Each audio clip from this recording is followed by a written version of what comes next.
So what I'm going to do is kind of give some highlights. It might feel like I'm jumping around a little bit. I guess probably I will be across some of the different programs, but in part that might give you a little bit of compare and contrast as we go through the slides.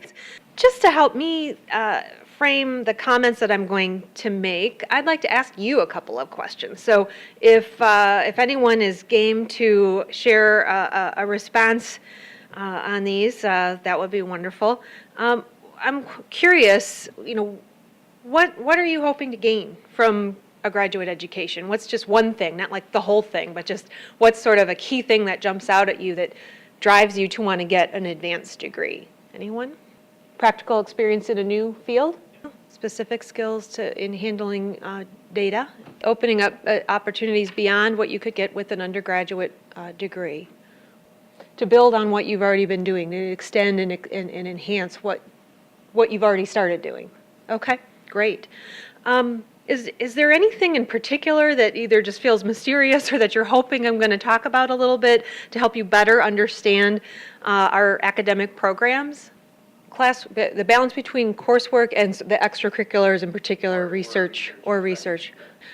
I might just say a few things off the top now before I forget all of those, and then I'll keep going. One thing I want to say is that our program definitely has been very progressive in its mindset around educating people for the information field, and we were very bold back in 1996 when we changed the school's name, and suddenly library wasn't actually a part of the school's name, and that was a very big deal to our alumni base at the time. So we very much feel that our programs are doing a fabulous job of preparing librarians of today and tomorrow. The way that we're doing that seems to really align, because we're so close we have a lot of our own alums in the U of M library system, and then we're very well connected with our alums across the country in libraries and archives. And when we see their job postings and things, we see the skill sets that they want. Those are changing. And the way that they want students to be educated is changing. And the way that they're formulating jobs for professional librarians is changing. And so we feel like we do align very well with that. That said, we are probably not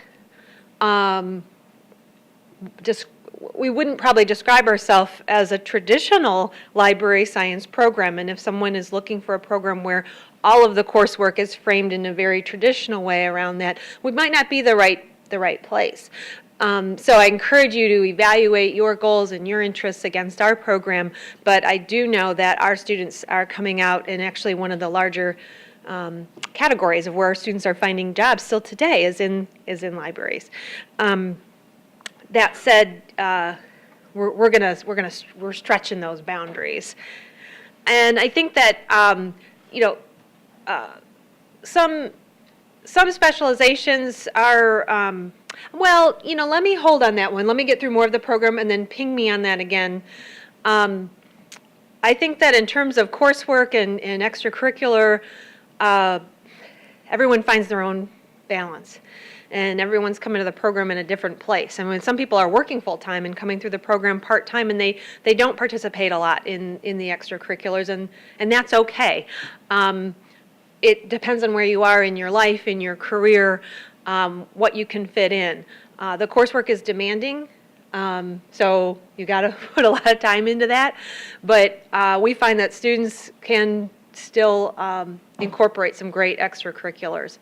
So again, we are looking to, in our master's programs, prepare people to work in a variety of environments. That we provide some specialized approaches to preparing people for specific environments, but chances are you're going to work in more than one environment over the course of your career. We're looking to develop leaders and change agents. We're looking to help people synthesize human-centered and technological perspectives, and we really are strong in focusing on a user-centered approach, and that user-centered approach is one of the things that unites our tradition and history as a library school with the sort of progressive mindset of human-computer interaction, if you will, to think about the user. That's important to all of our students. It's a very uniting feature. When we think about what this really means, putting this these examples this time in the context of the health informatics program.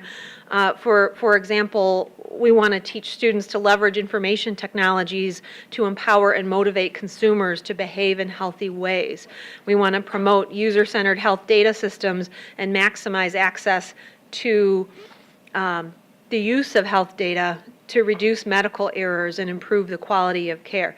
So in particular, we want to encourage the development of future leaders. So that's why we're going to not just build the skill set that you need for that first job. We're going to help you build knowledge, awareness of larger issues, how to connect the dots, how to deconstruct complex problems, how to look at things in a way that's different than the rest of the people you might be working with, and that's what's going to set you apart in your career. And the user-centered approach, you might think, well, yeah, doesn't everybody buy into that? I mean, no. And you're going to be helping to change the culture of many of the organizations that you work in, whether they be archives or corporations, because even though they might say they value it, well, when push comes to shove and you're getting ready to launch a new product, the bugs that you find or the new feature that someone has an idea for, time is money, they're going to be, sometimes there's that delicate balance between what's going to be best for the user and what's best for the bottom line. And our folks are out there advocating for making technology work for people. So that's a little bit of the underlying aspects of the master's programs. And then the PhD program, again, it's qualitatively different.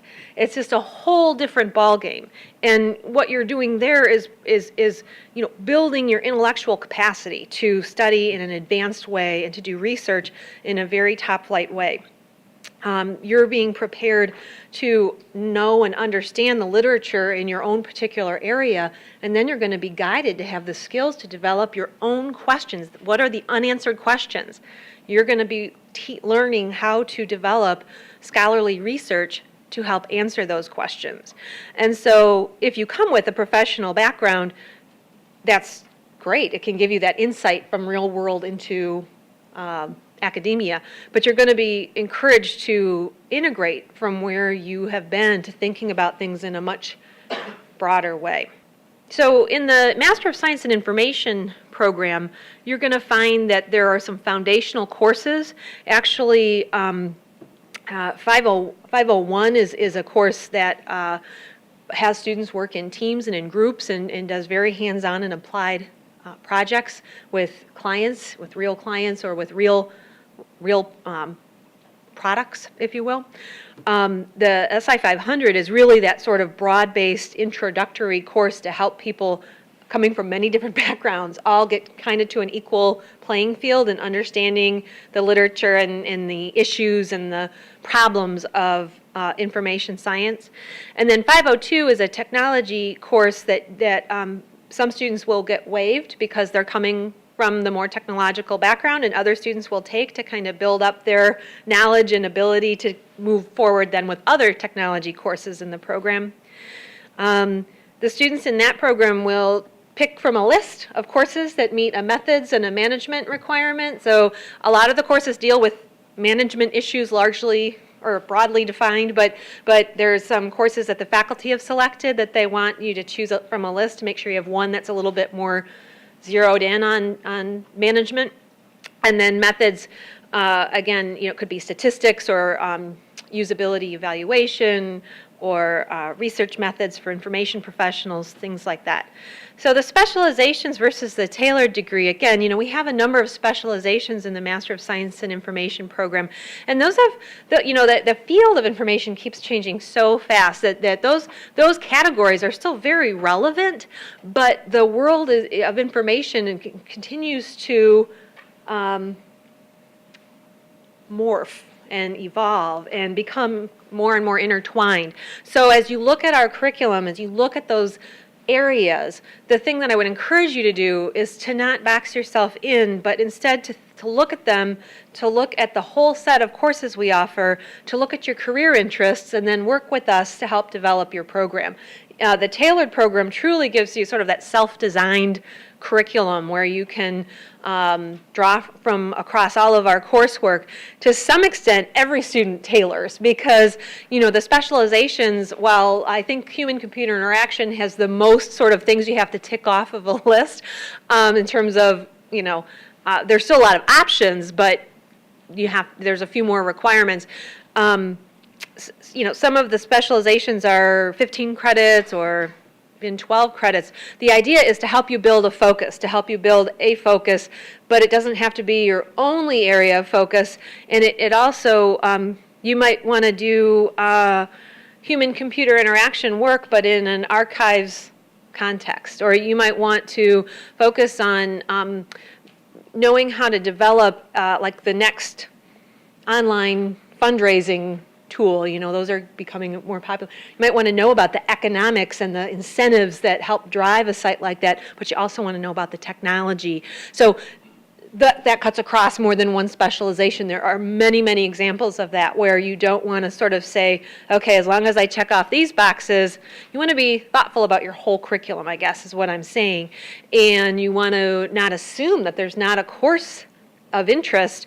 Our electronic records management course might be a course that would be very valuable to a student who is interested in building new electronic records data systems and is studying again, in our human-computer interaction area. So I think you want to approach those as a way to start looking at the curriculum and as a way to help you organize your academic plan, not as a way to overly label yourself or overly constrain the way you view your academic program.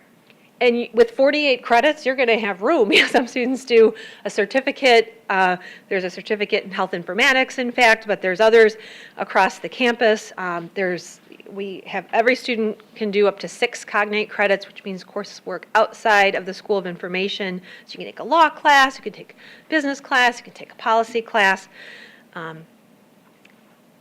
It can be overwhelming, but the thing to know is that you don't have to have it all figured out when you walk in the door.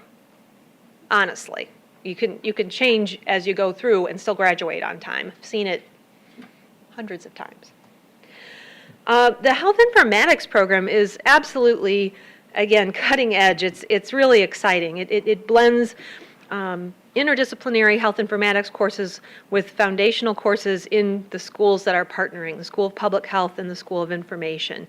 In that core curriculum, Area 1 includes taking a health informatics seminar series that are just for students in that program, and also some coursework at the intersection of information science and public health. In Area 2, that helps build students' knowledge of the U.S. healthcare system. Area 3 helps develop students' understanding of individual behavior in the way that public health works to educate and motivate individuals or populations of people. Area 4 is where you take the SI 501 contextual inquiry course, which has to do with, again, sort of learning consultation skills and learning how to analyze information needs in organizations, as well as a statistics course and an epidemiology course. And then finally, Area 5 is where you take some technology coursework. Both the Master of Science and Information and the Master of Health Informatics have very substantial internship requirements, or as we call it, as we've called it for many years in the MSI, the Practical Engagement Program. And I know you've heard a little bit about that. I'll be saying a few more words about that shortly. In the PhD, there's 24 hours of actual coursework, strong in methods, strong in theory, some courses outside of the school at the university. You need to do a pre-candidacy research project. Your faculty advisor will help you shape that. It typically results in a publication, which is very important as you carry through your PhD program to start publishing. Every one of our doctoral students completes at least 2 semesters as a graduate student instructor. We provide, some master students do this too, as you've already heard, but for the doctoral program, we're preparing future faculty, and so there's GSI training and there's other professional development opportunities so that students are becoming strong instructors as well as strong researchers. Of course, the dissertation project, which is an independent research endeavor that helps, again, advance some type of new knowledge in the field. And that's about it. It's a big, PhD, yeah, it's a big thing. But boy, if you're really motivated and you're really interested in getting deep and having a career in academia, Michigan and UMSI is a fabulous place to get the support you need to meet all of those milestones. So I just wanted to highlight, I probably won't take the time to highlight all of these folks, but we talked, Alyssa mentioned, how we have this fabulous faculty, and we could go through each one of them with their, it's not easy to become a faculty member at the University of Michigan, and there's just some fabulous folks. We've been hiring faculty at a fast clip. That's because we've been growing. We're building out actually an undergraduate program, so we need more faculty to support that program, to support the MHI, while continuing to support the MSI and the PhD. But I just will mention a few of these folks. I'll start on the lower right. Kentaro Toyama is joining our faculty this January. The Regents just approved his appointment officially. He's going to be our new Kellogg Chair for Community Informatics. The second one, the first one was Dan Atkins, who before being named the Kellogg Chair, he was the founding dean of the school. So those are some big shoes to fill for Kentaro. Dan Atkins is about to retire. Kentaro does work in the area of ICT for D, information and communication technology for development, so working in developing nations to bring technology to solve world problems. Let's see, kind of above there on the right is Elena Godin. Elena's been teaching with us for several years now, but this year she came on full time, and she teaches our graphic design courses, and this is at the master's level, and she's just about to add an advanced graphic design course. So, again, we're not, we have the School of Art and Design, and they have their own degree program, so if someone wants to become a designer, they should go there. But if you're going to be a strong web designer, if you're going to develop, visualizations that people actually can understand, then having a little bit of background in graphic design can be helpful. And then to the left of Elena is Nancy Benovich-Gilby, who joined our faculty this past year as our first ever Director of Entrepreneurship. So she is a clinical professor and is administering the entrepreneurship program. She has had a long career of entrepreneurship herself with several very successful startups that products or organizations that ended up being bought, and then she moved on to the next one, that kind of thing. So she's teaching entrepreneurship courses, but she's also consulting with the faculty on how we can further infuse entrepreneurial thinking into our curriculum. So we're not just trying to encourage more and more people to go build their own company. Yeah, we want that. That's great. But we're also trying to help all of you know that you're kind of going to be entrepreneurs as an information professional, whether you're working in a library or whether you're working in a tech corporation, because of how things are changing so fast. And then some of our students do entrepreneurial things on the side as they continue their career. So it is a pretty important topic. And then I'll just mention Barry Fishman. Barry's coming to us from the School of Education. He teaches in education and technology, teaches in video game development and using video games for educational purposes. So we're really excited to have him. So that's just a taste. But I mean, if you go through the faculty section of the website and you look at what these folks are doing, what their background is, these are the folks you'll get to have, courses with, to seek advising from, to go and have a chat with after some of our different seminars and speakers and so forth. So the program's not so big that you won't actually be able to get to know them if you make an effort. And there's a lot of different research groups, and I won't go through all of these either, but from social wellness to data science to computational linguistics to information behavior. This is not a comprehensive list. But if you're looking at the doctoral program, be sure to look at the research information, the research section, and then the faculty members' individual profiles of what they're doing work on. You very much want to apply to a program at the doctoral level where there's at least one and hopefully a couple or maybe even a few faculty who are doing research that is really in the zone that you want to work in as well, let's just say. Maybe in a different offshoot or maybe to build on some aspect beyond what they're doing. But they're going to, you kind of almost have an apprenticeship in a way when you're in a doctoral program. And it's not usually a good idea to be in a program where what you want to do is just not represented at all in the faculty. So you're going to want to look for that.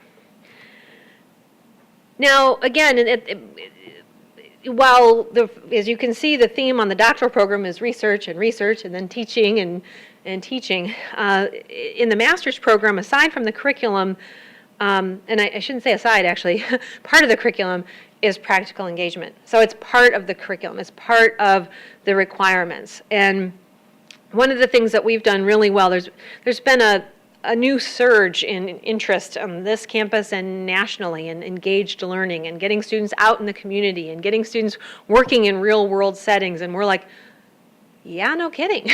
We've been doing that, since and people have been doing it for a long time before that, but I mean, we really made it a priority as part of the Master of Science and Information. And so we have many years of experience, and when we brought on the Master of Health Informatics, they were like, yes, we want that strong internship component in that program as well. So the difference is that we don't just say, go find an internship and here's a list and good luck. We're really, really working with you and looking at it as you build learning objectives. You think about the courses you've taken, your goals for that internship.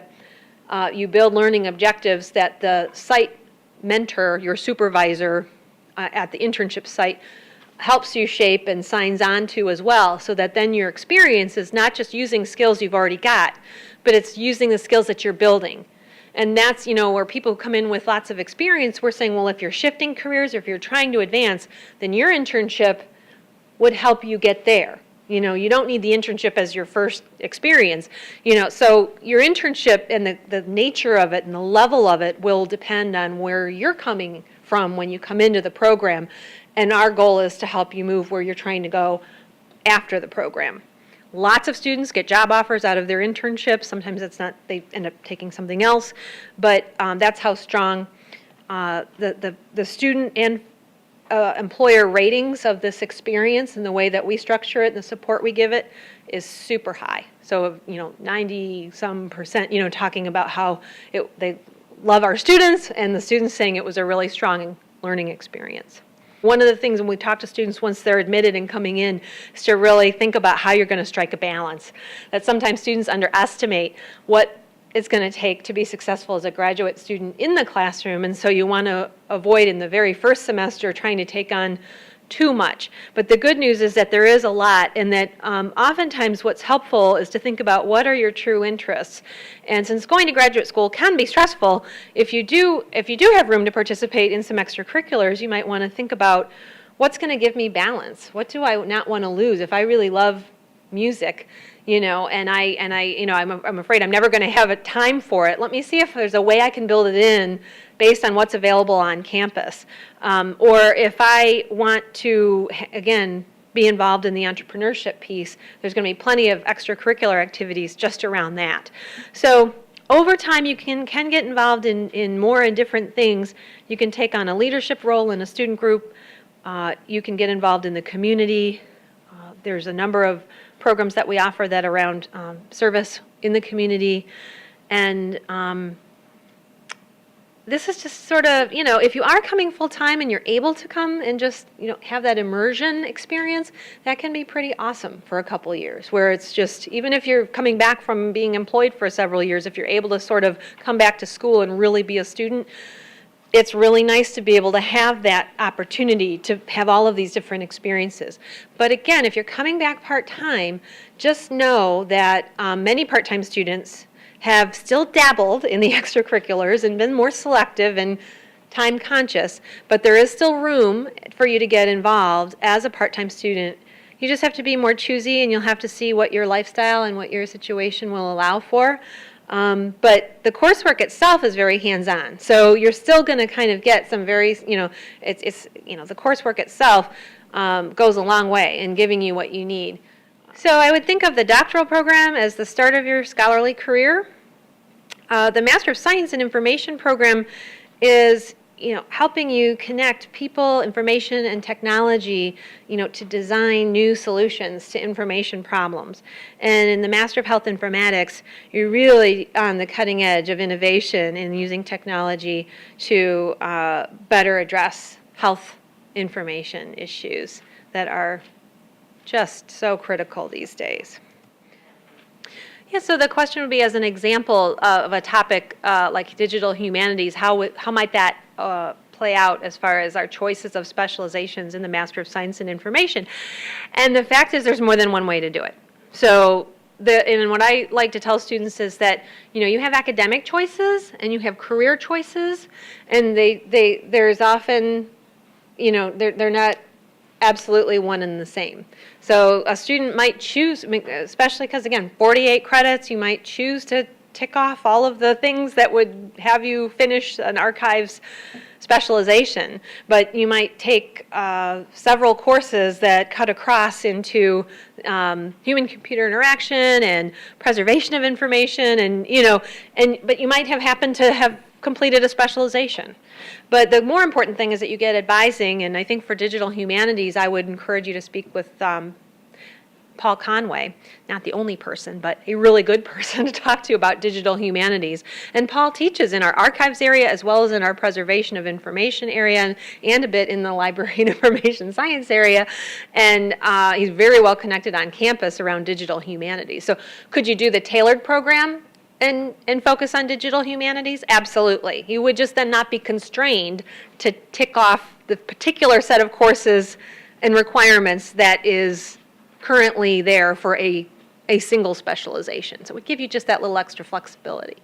Okay, so for the dual masters, we haven't had a lot of people do them, and it's really interesting because there's some awesome ones out there. We do have people do them, and I think the reason why people maybe explore them and then don't actually do them is that they just find that the 48 credit degree and the cognate requirement, which you can do 6 credits outside, and actually you can also make a special request, and it's usually pretty easily to take that up to 9 credits outside the school if that fits your career goals better.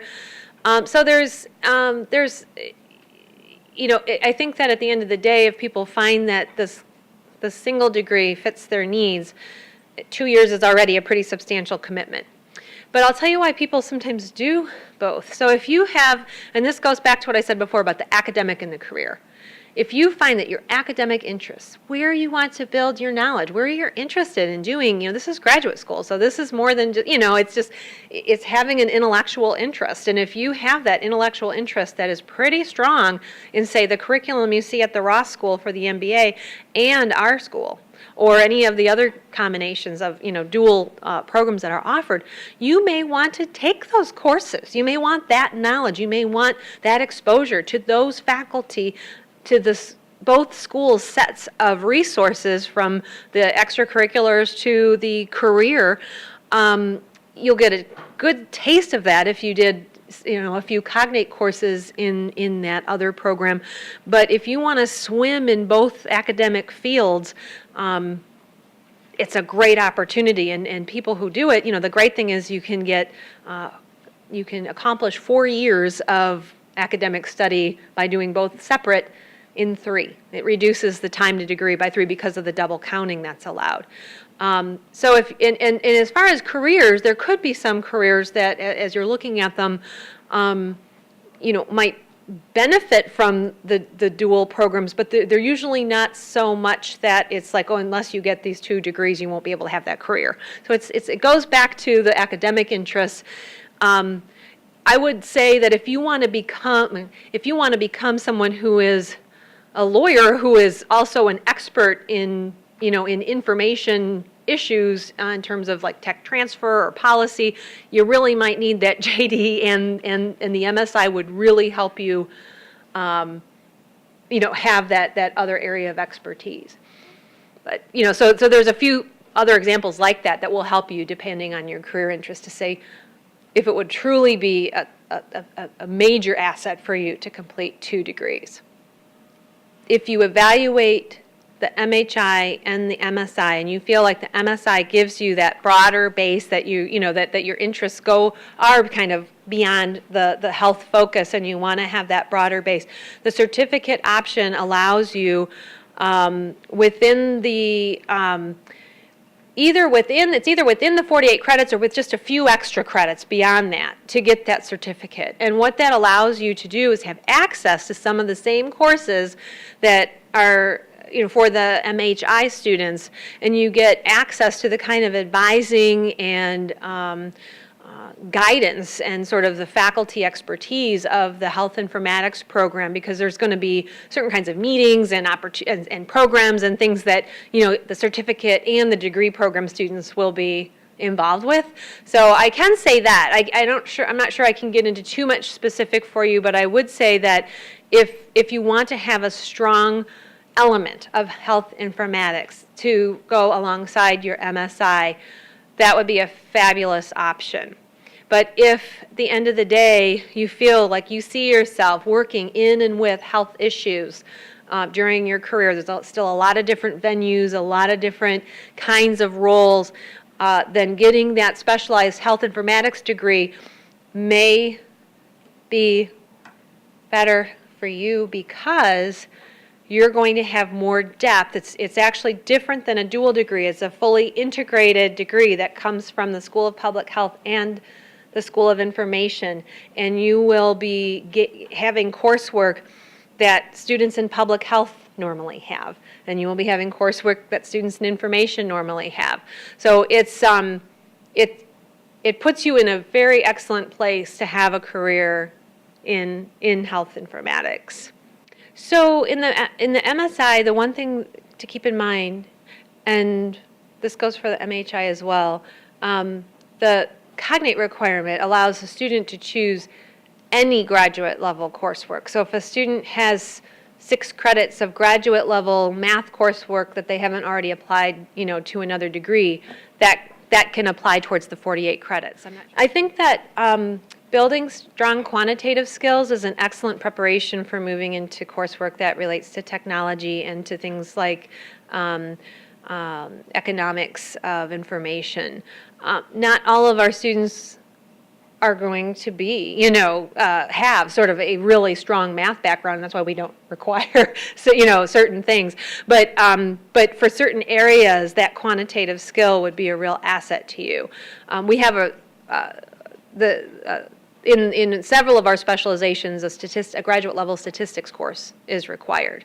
So that's not math, but it has that quantitative focus. I would need to double check with Megan Genovese. I do believe that they have not, but I would say that on a student-to-student basis, that's going to vary based on when they got going with the certificate, how early on they integrated it into their planning, and what their other goals were. And we actually don't have very many students who are doing a certificate of any kind on the campus, or a student who is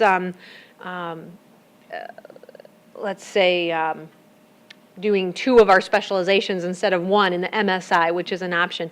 They don't usually need an extra semester, but sometimes people choose to plan their coursework out that way just because of the many different things they want to accomplish with the program. So I guess I'm just saying it's usually more of a part of someone's plan rather than something that has to happen. I would say that our health informatics program takes a bit of a broader span of issues. I think that bioinformatics focuses in a little bit more on medical science and looking at how science is evolving to look at health issues in new ways. And I think that the Master of Health Informatics program at Michigan has more of a focus. It's not an exclusive focus, but it is a strength on consumer health. So they're interested a little bit more in applied thinking about consumers. How am I learning to better manage my health as an individual?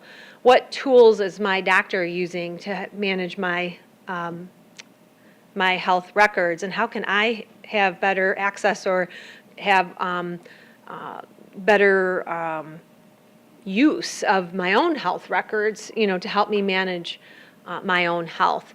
How can we create systems that, when you think of like, what does public health do? I mean, public health, there's a huge component of it that tries to influence people's behavior, don't smoke, exercise more, so health informatics with a consumer focus is thinking about how to further encourage and incentivize good health behavior, maybe through technology, maybe through the way that medical practice is delivered. And that's not the whole scope of the program, but I would see a little bit more emphasis on systems that help support biomedical research in, say, the bioinformatics program than you would in the health informatics program. Well, I hope this has whet your appetite a little bit, both in terms of we've got some tasty little morsels over there for you, and we also have a lot of people to take your questions to the next stage or ask questions that you didn't ask here. So enjoy the reception and hope to see your application. So thank you.